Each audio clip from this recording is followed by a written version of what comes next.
Olá, o programa Argumento vem fazendo uma série de programas analíticos, ouvindo os senadores, que são agentes da nossa história política, sobre esse momento, a conjuntura que vivemos, depois do processo eleitoral de 2014, onde a diferença de votos entre vencedor e vencido foi tão pequena, onde os debates foram tão acalorados. Como fica agora a convivência do Congresso, com a presidência da República, oposição e situação? Quais são os horizontes para 2015? E nessa edição, nós conversamos com o senador Fleury. Senador, muito obrigada pela sua presença aqui no nosso programa.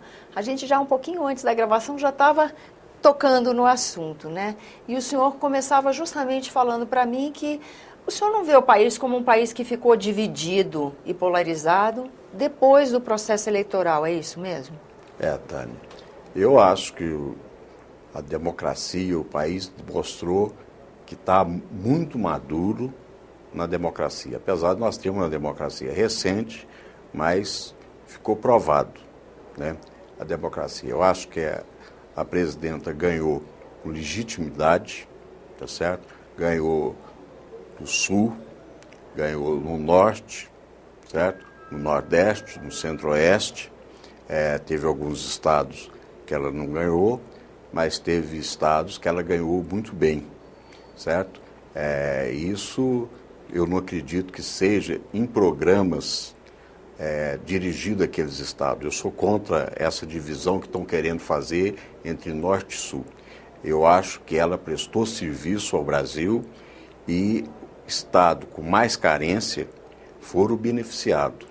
Mas não foi feito em troca de voto. Existiu um reconhecimento. Entendi. Certo? Como, do mesmo jeito, eu, por exemplo, sou do Democratas, certo? Oposição a esse governo, mas nunca faço oposição por oposição. Eu sou uma pessoa que penso da seguinte maneira: o candidato que não ganhou no estado dele, ele não pode erguer uma bandeira. Porque se ele governou por 2 anos, por 2 mandatos, e não teve a votação que ele esperava, é porque alguma coisa aconteceu durante esses 2 mandatos. Jamais quero aqui desfazer do candidato, porque eu acho que foi um grande homem em levantar a bandeira, aceitar essa candidatura, numa situação que o PSDB, o próprio Democratas, eram quietos, nunca foram para a rua. O PT... Realmente. O PT, a oposição, é o partido que criou, que nasceu na rua, na oposição. Aprenderam, tem os seus membros e nós, da situação, sempre governamos quieto, calado, debaixo simplesmente do ar-condicionado. O senador Aécio foi o primeiro que foi para a rua, que tentou fazer uma oposição iniciada pela situação, mas teve aí uma grande votação, tem os méritos dele, mas me preocupa muito a votação de Belo Horizonte para alguém agora querer questionar a eleição. Entendi. E vamos dizer agora, votação, a diferença de votos entre vencedor e vencido foi muito pequena, a diferença de votos, né? Principalmente se a gente levar em conta também que tem uma porção grande da sociedade que, ou bem ou mal, acabou não tendo a sua vontade expressa, ou porque não compareceu, ou porque votou nulo, ou porque votou em branco. É também uma parcela da sociedade bem considerável. O que o senhor acha que acontece a partir de agora? A oposição está fortalecida por essa diferença de voto tão pequena que aconteceu? A oposição toma um outro rumo agora? Ou foi a sociedade que se aproximou da oposição? Como é que o senhor vê esse resultado tão apertado agora? Que efeito vai ter nessa convivência entre os partidos a partir do resultado? Olha, eu acho que nem a oposição, nem a situação ficou fortalecido por essa abstenção que teve. Acho que os dois foram derrotados, que não conseguiram passar que levasse o eleitor à urna. Nós temos um pedaço grande da sociedade que não se sentiu representada, né? Justamente. Eu acho que o eleitor não foi à urna pelo descrédito que existe dos políticos. O que eu mais ouço no interior, sou um homem do interior, moro no interior, o que eu mais ouço no interior é que, será que compensa votar? Tipo, desistiu mesmo do processo político eleitoral. Então, se nós não tivermos aí uma mudança radical, principalmente nessa casa, certo? Na Câmara, para voltar a ter credibilidade, isso eu acredito que a tendência é ir piorando. Porque se nós fizermos um levantamento das entidades que têm a menor credibilidade nesse país, são os políticos. Isso é uma realidade, eu não fujo dela, eu sou político, não fujo dessa realidade. Agora, como sempre eu falei, hoje nós estamos numa segunda-feira, tá certo? Iniciando um trabalho, existe hoje nessa casa até agora 4 ou 5 senadores presentes.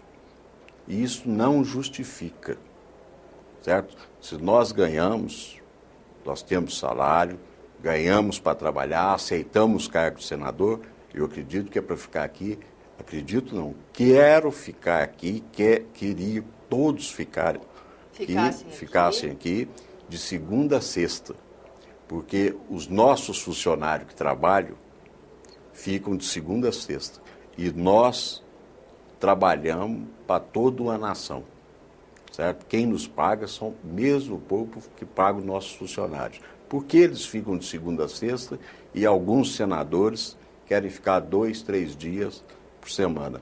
Há um mês atrás existia a justificativa que estavam em eleição. A eleição já acabou, certo? O lugar do senador, o lugar dos senadores, agora é aqui, dioturnamente, se for necessário, para que tudo aconteça. Nós temos aí várias pautas, várias coisas para ser votado, vários projetos, e se nós trabalharmos, fizer um esforço, porque de vez em quando a gente ouve esforço concentrado. Eu acho que não tem que ter esforço concentrado é todo dia. Isso que eu acho que aí moralizaria essa casa, os políticos, e o país passaria a viver melhor. Um plenário mais ativo, uma casa mais produtiva. Sem dúvida. Senador, falando em pauta, nós vamos ter aqui expectativa já nessa semana de pautas bem difíceis, bem polarizadoras, vamos dizer, que dividem opiniões, inclusive entre Palácio do Planalto e Congresso Nacional. Parece que há agora uma tensão. O senhor acha que nós vamos... Qual a expectativa do senhor para essa semana da tal chamada, chegou até a ser chamada de pauta bomba, né? Qual é a expectativa do senhor, por exemplo, nas discussões e votação, da mudança de índice da dívida dos estados? O senhor acha que isso vai gerar divisão acirrada aqui dentro? Eu acho que nós temos que achar se os estados estão devendo, certo? Certo. As dívidas dos estados passam para os municípios. Se o governo federal fica com 70% da arrecadação, o povo mora no município, não é nem no estado e nem na União. Então, nós precisamos inverter, que os 70% vão para o município e a União fica simplesmente com 30%, certo? É isso que precisa. Agora, isso é uma discussão muito fácil para ser feita.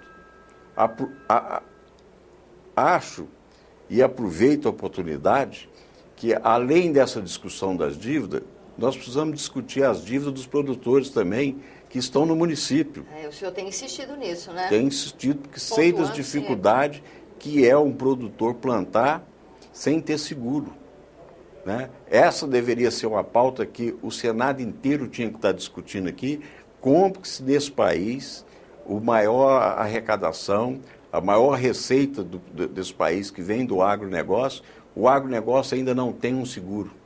Hoje você compra um automóvel, você faz seguro de eletrodoméstico, tudo tem seguro. E uma indústria de céu aberto, que gera alimentação não só para o nosso país, como gera recorde de arrecadação para esse país, né? Nós trabalhamos sem seguro, os produtores estão trabalhando sem seguro. Certo? Isto é inaceitável. Tá certo. Senador, infelizmente nosso prazo se esgota, mas está aí dado um recado, né? Eu agradeço sua presença aqui no nosso programa. Obrigado. A você que nos acompanha, também agradeço a atenção. Esse é o programa Argumento. Eu sou Tânia Horman e você pode participar do nosso trabalho enviando sugestões e críticas para 0800 61 22 11 ou pelo endereço eletrônico senado.leg.br/tv. Até a próxima.